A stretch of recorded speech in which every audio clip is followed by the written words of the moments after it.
Have you noticed that when someone tries to provoke you, the urge to respond in the same tone almost always makes things worse? But what if, instead of reacting, you could completely disarm the situation in seconds without saying a single word? Today, I'll show you 3 silent responses that command respect.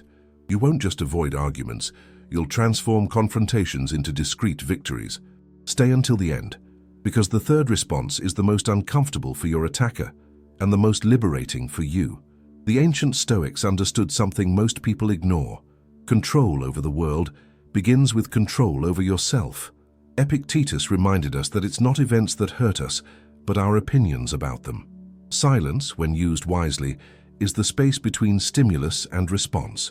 It says, "I choose how to be affected." Seneca advised us not to rush because anger is quick and wisdom is calm.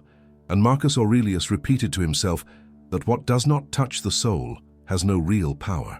Silence is this invisible shield. If the insult finds no shelter inside you, it falls to the ground and dies. When you master silence, you don't run from conflict, you redefine it. Instead of being dragged into the drama, you set the rhythm. And it is in that rhythm that respect is born. Response 1. Silence in the face of provocation. Picture a fire that needs wind to grow. Each of your words is a breath that fuels the flames. When you don't feed it, the fire dies for lack of air. Here's how it works. Someone pushes you, raises their voice, throws an ironic comment to knock you off balance. Instead of taking the bait, you breathe and remain silent for 3 to 5 seconds. Hold your posture, keep your eyes calm, and don't let anger or forced laughter show on your face. The discomfort shifts. It leaves you and lands on the provocateur. Very often they'll repeat themselves, raise the volume, or change the subject because the attack needed your reaction to have meaning. That's the point. Provocation without an audience becomes a monologue. You can apply this at work when someone tries to embarrass you in a meeting. Pause. Take notes calmly. If they demand an answer, combine silence with a neutral line. I wrote it down.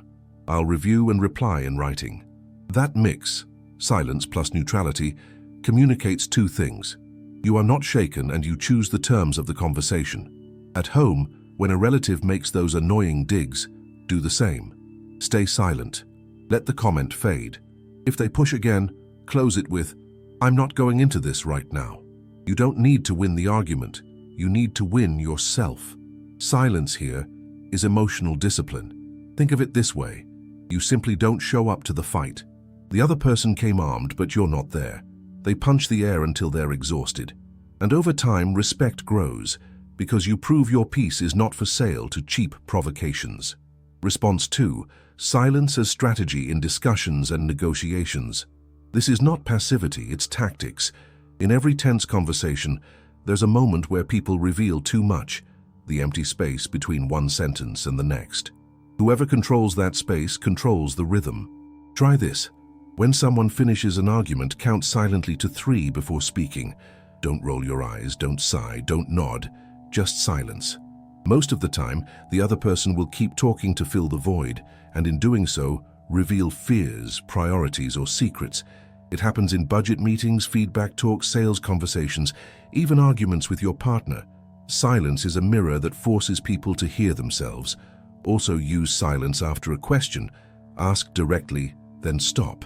Don't soften it. Don't explain it. Don't fill the air. Just stop. That silence carries the weight of reality, and the answer must carry that weight. Another use, the pause after a firm no. You say, "I cannot accept those terms," and then silence. No over-explaining, no defensive chatter. That empty space creates pressure, and it's often in that discomfort that the other side makes concessions. Remember chess. The master doesn't rush. He waits for the opponent's mistake. In communication, those who aren't afraid of silence appear confident and in control. You don't seek approval, you don't try to fill every second. You are comfortable with your point. That's how respect is earned, without raising your voice. Response 3. Silence that exposes the emptiness of the other. This is the harshest response because it denies your attacker the one thing they crave most: a stage. Some behaviors only exist because they find an audience. Sarcasm, gossip, manipulation, passive-aggressive texts. indirect attacks online. All of it survives only with your attention. When you choose deliberate silence, no reply, no like, no share, no reaction, you reveal that this tactic does not work on you. Think of an echo. Shouting into a cave only brings the sound back to the one who shouted. How do you apply this? Set boundaries. People who repeat the same disrespect lose access. It's not drama, it's emotional hygiene. If someone throws shade publicly, don't respond publicly. Don't give them the spectacle they want. If gossip is brought to you, close it with silence and a short phrase. I don't take part in that. If the attack comes through messages, practice responsible silence. Read once, archive. Respond only when it's constructive and respectful. And when necessary, block. Silence can also mean closing the door. Marcus Aurelius reminded us that we are masters of our inner world, therefore we decide who enters. This silence is not coldness, it's preservation. By withholding your attention, you prove it's too valuable to feed someone else's emptiness. At first, they'll call you arrogant. Later, hard to deal with. Eventually, they'll call you mature. Respect often arrives late, but it comes to those who won't trade peace for attention. Now, don't confuse silence with omission. Set a principle: silence reactivity, but never silence truth. If there is abuse, violence, or risk, silence is not a virtue. Seek help, document, report. Stoicism doesn't mean accepting injustice quietly. It means acting with reason, at the right time, through the right channel. The silence we speak of here is against impulsiveness, not against justice. It gives you two gifts: time to think and energy to choose the best course of action. In that interval, you choose a conscious response, and sometimes that response will be firm words, a clear email, a private meeting, or even a final decision to cut ties. Silence opens the door. Appropriate action walks through it. So how do you train? First, the ritual of 3 breaths. Before responding to any provocation, inhale deeply, hold for a second, exhale slowly, 3 times. That micro-ritual buys you seconds of clarity. Second, body anchoring. Relax your shoulders, unclench your jaw, plant your feet firmly on the ground. A calm body sustains a respectable silence. Third, neutral phrases for after the silence. I heard you. I'll think about it and get back to you. This isn't the right moment to talk about it. Fourth, keep a reactivity journal. Each day, write down one moment where you could have reacted but chose silence. Reflect on the result. In weeks, you'll see a pattern. Less stress, more clarity, more respect. Fifth, the 3x boundary rule. If the same person repeats the same disrespect 3 times, restrict access for a while. Not everyone deserves unlimited entry to your inner world. You may ask, but what if they see my silence as weakness? In the short term, some will. Egos hate losing an audience. In the medium term, facts speak louder. Arguments that once exploded now fizzle out. Conflicts shrink, and you produce more, sleep better, argue less, decide with more precision. And when you do speak, your words carry weight because you don't waste them. Silence protects your reputation from a dangerous enemy, your own impulse. Seneca would say that anger promises strength but delivers weakness.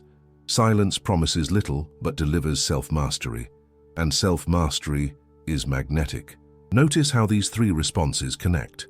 The first stops provocation from escalating. The second gives you strategic advantage in difficult conversations. The third shields your emotional territory and deprives toxic behavior of oxygen. Together, they form a virtuous cycle. Less reactivity, more presence. Less noise, more intention. Less proving, more purpose. You start choosing battles with wisdom, and by choosing battles, you win wars that matter. Focus, dignity, respect. Now visualize your week ahead. In a tense meeting, you breathe, stay silent, and let the other person reveal more than they intended. At family lunch, someone throws a jab, but you don't feed it, and it dies. On your phone, a passive-aggressive message arrives, but you don't answer right away. You sleep on it, then decide calmly. Reply, record, or close the door. You're not cold, you're selective. And selectiveness is self-respect. That's how the world learns to respect you, when it realizes your peace has walls and you hold the key. If this message resonated with you, comment below one specific situation where you'll use silence this week. That commitment will strengthen your resolve and inspire others too. And don't forget to subscribe to Stoic Spring. Here you'll build the habit of protecting your inner peace and growing in maturity with every video. When you learn not to react impulsively, you don't just destroy attacks with your silence. You build a life where your choices, not provocations, define your destiny.